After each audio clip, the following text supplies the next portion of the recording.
भरत और भारती पर बरसात के फुहारे पड़ रहे थे। जून की असह्य गर्मी के बाद बरसात की शुरुआत का आनंद दोनों उठा रहे थे। वैसे भी महानगर लखनऊ में बरसात का आगमन थोड़ा जल्दी हो जाता है। भारती, अगर बरसात थोड़ी ज्यादा हो जाती है तो प्याज की ढाबा स्टाइल पकौड़ी के साथ तला हुआ मिर्चा और गरम गरम अदरक पुदीना वाली चाय का इंतजाम करना। बालकनी में पड़ी कुर्सी पर बैठे भरत ने कहा। जवाब में भारती ने मुस्कराते हुए कहा, बहुत बढ़िया, तुम बरसात का मजा लो और मैं चाय पकौड़ी का इंतजाम करूं। यह कहाँ का न्याय है भई? कुर्सी पर बैठे भरत पैरों को लंबा करते हुए मुस्कराए। थोड़ी देर बाद भारती उठने लगी तो भरत ने उसे फिर से बैठने का इशारा करते हुए कहा, हम दोनों साथ साथ बनाएंगे और साथ साथ बैठकर खाते हुए बरसात का भी आनंद लेंगे। भरत और भारती दुनियादारी की सभी जिम्मेदारियों और फर्ज से मुक्त इस बरसात के आगमन से राहत मिली हो, इस तरह खुश हो रहे थे। आराम कुर्सी पर पैर लंबा किए बैठे भरत धीरे धीरे अपनी देह को झुलाने की मुद्रा में झूम रहे थे तो उनके साथ भारती भी निवृत्तिमय जीवन का आस्वाद एक साथ ले रही थी। 1981 में भरत और भारती का विवाह हुआ था। भरत की बैंक की नौकरी होने की वजह से प्रमोशन मिलने पर लखनऊ जैसे महानगर में तबादला हुआ और फिर वहीं स्थायी हो गए। शुरुआत में उनका दाम्पत्य जीवन संयुक्त परिवार के साथ आसानी से गुजरा था, पर तबादला होने से उनके जीवन रूपी तालाब में जैसे किसी ने कंकड़ फेंक दिया था। दोनों का वे ऑफ थिंकिंग इतना तो मिक्स एंड मैच हुआ था कि एक दूसरे के प्यार के सहारे कोई भी परिवर्तन स्वीकार करने को तैयार थे। हाय मम्मी, हाय पापा, गुड मॉर्निंग कहते हुए रिद्धि अपने कमरे से बाहर आई और मम्मी पापा को सुबह सुबह इस तरह बालकनी में पड़ी कुर्सियों पर बैठा देखकर उनके बीच पड़ी कुर्सी पर बैठ गई तो भारती ने पूछा, बेटा सिद्धि को जगाया या नहीं? अगर न उठी हो तो उसे उठाकर पहले दोनों बरसात के पानी में भीग कर आओ, उसके बाद प्याज की पकौड़ी बनाओ। इतना कहकर भारती ने भरत की ओर ताकते हुए आंखें झपकाईं। नहीं मम्मी, मुझे अभी अभी जिम जाना है। और सिद्धि तो पहले ही उठकर कार ड्राइविंग की प्रैक्टिस के लिए चली गई है। रिद्धि ने सिद्धि के बारे में बताकर अपनी जॉगिंग की ड्रेस पहनी और घर से निकल पड़ी। शहर की भीड़भाड़ वाली सड़कों पर अभी इतनी सुबह ज्यादातर मॉर्निंग वॉक वालों के अलावा इक्का दुक्का वाहन नजर आ रहे थे। ऐसे में पहली बरसात का आनंद ले रहा सारस की जोड़ी जैसा यह दंपति अतीत में खो गया। उत्तर प्रदेश के तमाम जिलों में एक जिले बस्ती के ये रहने वाले थे। सरकारी बैंक में उच्च अधिकारी का पद मिलने से जहां रोटी वहां निवास के अनुसार ये लखनऊ आकर बस गए थे। उसी बीच दोनों के प्रणय फलस्वरूप एक सुंदर कन्यारत्न की प्राप्ति हुई। नाम रखा गया रिद्धि। वह एकदम कांच की गुड़िया जैसी थी, इतनी उजली कि दूध पीती तो गले से जैसे उतरता दिखाई देता। माता पिता की खुशी का कोई ठिकाना नहीं था। दोनों रिद्धि के पालन पोषण में लग गए। भारती मेरे घर आई एक नन्ही परी गीत गाते हुए रिद्धि को प्यार से जगाती। समय का कांटा अपनी गति से चलता रहा।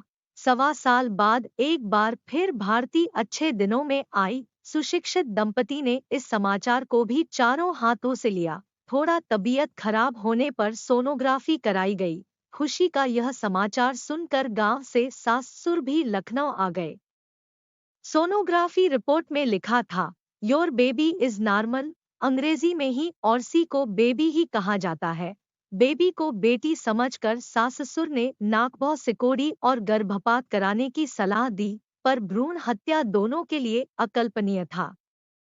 पति पत्नी ने अपने आदर्शों पर चलते हुए माँ बाप की सलाह को नकार दिया।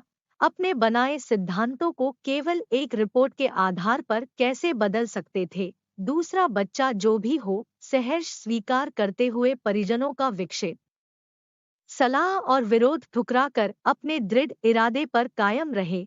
दूसरे बच्चे के रूप में भी सुंदर कन्या ही पैदा हुई, जिसका नाम सिद्धि रखा गया। रिद्धि सिद्धि की जोड़ी ने इस दंपति के जीवन को समृद्ध किया। दोनों बेटियों की पढ़ाई आगे बढ़ती रही और पानी के रेले की तरह समय आगे बढ़ता रहा।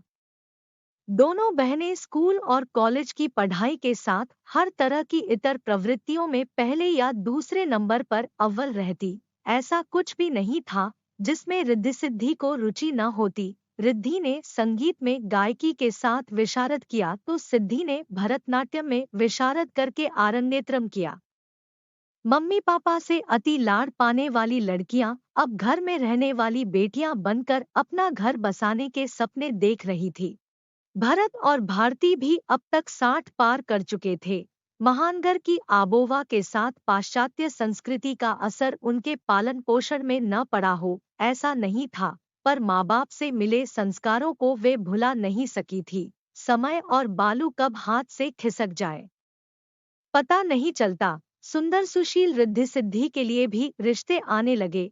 माँ बाप की आंखों का तारा इन बेटियों को पराया करने का समय आ गया था। भरत और भारती लड़का देखने लगे तो रिद्धि सिद्धि को भी देखने के लिए लड़के वाले आने लगे थे। पता नहीं क्या कमी नजर आती थी कि रिद्धि और सिद्धि कोई लड़का अपने योग्य लग ही नहीं आ रहा था। जो रिद्धि का बॉयफ्रेंड वही सिद्धि का बॉयफ्रेंड, दोनों की दोस्ती का दायरा बहुत बड़ा था, पर कभी उन्होंने माँ बाप को किसी तरह की शिकायत का मौका नहीं दिया था।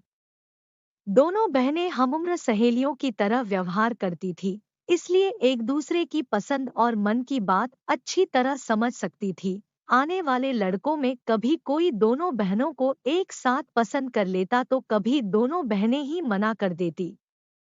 कभी गांव से बिरादरी का कोई लड़का और उसके घरवाले देखने आते तो घर में इस तरह का वातावरण खड़ा हो जाता जैसे उसी दिन ब्याह होने वाला है। बात न बनती तो गांव तक लड़कियों के खिलाफ ही तरह तरह की अफवाहें फैलती। कुछ दिनों के लिए घर का वातावरण तंग हो जाता और गमगीनी छाई रहती। परिपत्नी की बढ़ती उम्र के साथ शारीरिक तंत्र भी धीरे धीरे ढीला होता जा रहा था। यह सब रिद्धि और सिद्धि से सहन नहीं हो रहा था। माँ बाप किससे क्या कहते हैं। भरत और भारती भी अपनी व्यथा छुपाए बेटियों के सुखद भविष्य की कामना करते रहते और उचित पात्र की अविरत शोध में लगे थे। चेहरे पर चिंता की झुर्रियां साफ नजर आने लगी थी, पर दोनों में से एक का भी रिश्ता तय नहीं हुआ था। आधुनिक और पढ़ी लिखी लड़कियों के उचित पालन पोषण में कहाँ कमी रह गई, इसका जवाब एक दूसरे से पूछ कर बैठे रहने में भी असमर्थ थे। सामाजिक रीति रिवाजों के चक्कर में फंस कर खुशी का माहौल भी कभी कभी तनावपूर्ण हो जाता। कभी बादल घिरते और अचानक होने वाली बरसात का क्षणिक आनंद लेने के लिए भी बेचैनी होने लगती। उस दिन भी शाम को बरसात होने के बाद बादलों के छंटने पर संध्या खिल उठी थी, जिसकी परछाई बालकनी से लेकर दीवान खंड तक की शोभा बढ़ा रही थी। धीमी आवाज में रेडियो बज रहा हो, सभी अपने अपने में व्यस्त हों। इस तरह घर 30 की उम्र पार करने जा रही रिद्धि और सिद्धि अपने मम्मी पापा को सामने आकर बैठा कर बात आगे बढ़ाई। पापा मम्मी, आप लोगों को हमारे विवाह की चिंता खाई जा रही है न? आज आप लोग हमारा कन्यादान कर ही दीजिए। रिद्धि ने मम्मी के पैरों के पास बैठकर धीरे से कहा। मम्मी पापा, सिद्धि ने भी साथ देते हुए बगल में बैठ गई। तुम दोनों यह क्या कह रही हो? यह जो घट रहा था उस पर आश्चर्य व्यक्त करते हुए मम्मी ने कहा, क्योंकि वह यह जानने के लिए बेचैन थी कि लड़कियां ऐसा क्यों कह रही है। मम्मी पापा, हमने अपने शौक को कैरियर के रूप में अपना लिया है। हम जिस संस्था के साथ जुड़कर काम कर रही हैं, वहाँ तमाम दिव्यांगजन बहनों और लड़कियों में अपनी कला और शौक को बांटने में आनंद आ रहा है, रिद्धि ने कहा। और हाँ, फिर हम कहाँ अकेली हैं? आप लोग हैं न? फिर जो लोग अकेली जी रही है, हम उनकी साथी बनना चाहती है। सिद्धि ने वाक्य पूरा होते ही रिद्धि का हाथ थाम लिया। दोनों एक संस्था, जहां दिव्यांग जन और अनाथ बच्चियों को प्रशिक्षण दिया जाता था, स्वेच्छा से सेवायज्ञ में समर्पित होकर अपनी कलाओं को बांटने के निर्णय को बता दिया। अब उनके पास अपने पैरों पर खड़ी होकर ध्येय और कला दोनों था। उन्हें बुढ़ापे की झुर्रियां नहीं, लाठी बनकर सहारा बनना था। अगर वे इस तरह अपने लक्ष्य भरे जीवन में डूबे रहने के बजाय विवाह के बारे में डूबी रहेंगी तो जीवन की यह नया कैसे चलेगी। उचित समय पर उचित पात्र मिलेगा तो शादी भी कर लेंगी, यह वादा भी किया। लड़कियों ने सख्त मनोबल के साथ पारिवारिक समझ भरी चर्चा भी की। मम्मी पापा ने गर्व से कहा, मेरी प्यारी बेटियां तो बहुत अच्छी हैं। रिद्धि ने मम्मी की गोद में अपना सिर रख दिया तो सिद्धि ने भी पापा के कंधे पर सिर टिका दिया था।